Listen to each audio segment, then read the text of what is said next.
ine dzidziso ine nhungamiriro yekuti pagwarare upenyu.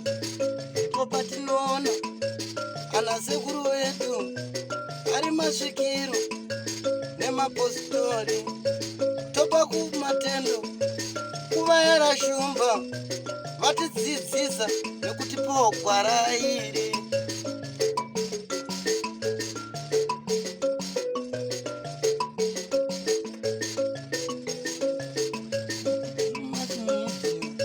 Ndiyo ine dzidziso, ndiyo inotipa isu gwara reupenyu.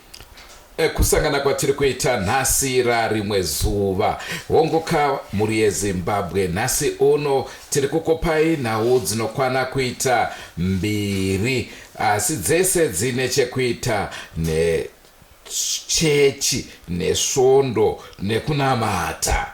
Ndonao dzatinadzo muzuva ranhasi. Linjani muli eZimbabwe. Namhla ke sifunguliniga ke inhlelo ezimbili kodwa zonke ke zilokokwenza ngokwesonto. Kutanga chirongwa tiri kutanga nenhau inonzwisa tsitsi, nhau inosuwisa yamadzimai vakarohwa nekombi mugwagwa unobva muHarare ukananga dziva raSekwa unonzi Kickman Drive. Imomo ndoma vakarohwa vachida kukrosa mugwagwa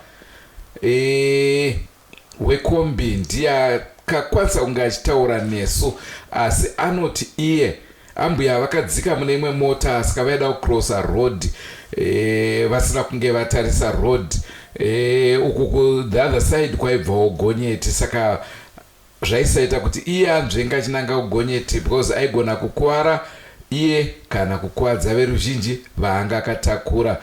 Option yanga yasara kutorova madzimai.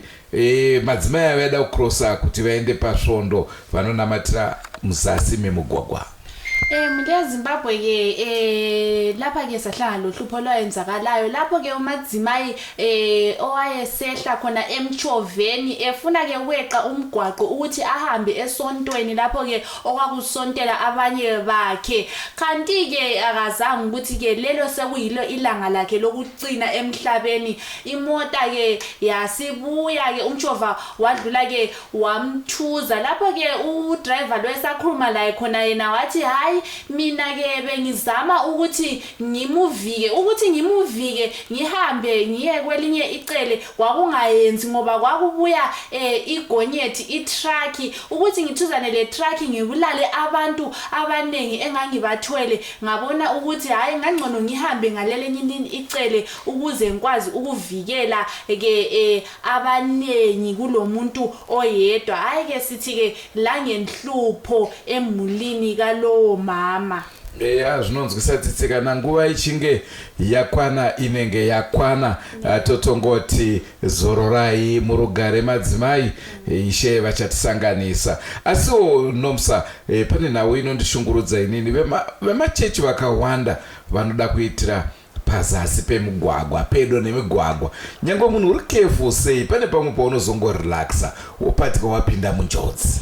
Inini shumba ndona sekuti pamwe vanenge vachida kuitira advertising yechechi yavo kuti ikure semapostori, because ndikatesa mapostori akawanda machechi avo mazhinji kungave kuri kuno kuHarare kwaMutoko kana kuti kuBulawayo vanongoisira machechi avo pedyo nemigwagwa, which is like it's not good kuti vanhu vanamatire pedyo nemigwagwa because tsaona dzacho dzinozoitika dzinozorwadza. Usati wambotora mugwagwa unobva kunonzi kumasteps kumbudzi uko wakananga nzvimbo ichitongweza, ipapo ndopaunozokungura kuti kona imi kuzvamuri mapostori mese chingoungana ikamuite chechi imwe chete, chechi after chechi dzese dzichiteedza mugwagwa. Tese shumba tinoda ukuru, neno ndoda kuva mutungamiriri nemomoda kuva mutungamiriri. Saka pane kakunetsa kuti alright tikazosanganisa machechi aya maviri achazotungamira ndiani pakutanga kurwisana manje ipapo. Ndio nhau yatanga tinayo yekutanga nhau yedu yechipiri kwanga kusingadanwe anonzwa mumushaka wemvurwi.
Paitambwa magitare achirira Yesu Yesu Yesu Yesu Yawe Yawe Yawe. Ya aiwa phakaoma vanhu vakafara ipapo. Hayi abantu bakholisa ke nofunga vanhu vakanakidzwa vakafara. Asiwo zvakakosha kuti vanhu vange vachitamba magitare ka vachinamata. Asiwo futi unozoona kunge vanhu vanenge vachienda kure futi naMwari. But kufara kunodikanwa hako zvitendero ndo zvinosiyana. Ke muli eZimbabwe lapha seke sisakhuluma ke sisakombia isipostoli ke lalabo ke abazithi ngama Pentecost vanozithi ma Pentecost shumba tinoti takashika panzumbo pacho aiwa paifarwa hayi babegida ke abantu bekhanya ukuthi hayi bayakholisa ke ngokukhuleka ababekwenza hayi kwakuchaza ke esontweni lami ngase ngize ngishaya lezandla ngoba ayingase ngikholisa ngalokho kwakusenzakala lapho ndake ndakuthona kidzwa oshumba. Hayi wandakazvoona. Chatingade kuzivisa zvakare vedzisvondo vakasiyana-siyana muchinge muchida kuti mubudoka paDrumas Media. Namba dzedu ndidzo dziri apo idzo munotibata ipapo togadzirisa kaurongwa hwacho hwokuti tinge tiinemi tinonamatawo musatione kunonoka tanga tichiuya. Kulabo ke muli eZimbabwe abamasonto abadinga ukubabazwa ke phandle umhlaba wonke jikelele sikhona ke thina abeDrumas Media inamba zethu ke zikhona khonapho liyazibona nxa lifuna ukusibamba liyasibamba khonapho ke sincedisane. Ndicho chirongwa chatakupai muri eZimbabwe tozoedu kuti chidiki asi apo neapo munogona kunge mawano zvidzidzo zviviri kana zvitatu. Kulokho ke muli eZimbabwe esikukhulumileyo ngithemba ke hayi lalokho eliza kubona ngithemba ke lizafunda okubili okuthathu khonapho lani. next Sunday tikunanga kupi? Next Sunday tinenge tiri ku Zayoja. Kupi? Atisi kuziva kuti kupi, tinongotsvaga shumba. Apa washandisa criteria ipa. Aiwa, handi ubu inzwai shumba.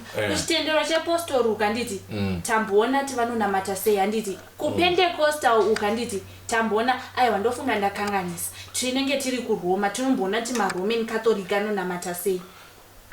Ipapa ndobvumirana newe. Indizvozvo. Ngatisakale mhuri yeZimbabwe mune zvimwe zvirongwa. Rangu zita ndinonzi Andrew Neshamba. Nomsankomo. Asi nguva dzese mhuri yeZimbabwe musakanganwa kusubscribe kuDrumas Media. Drumas Media, taking you to another level.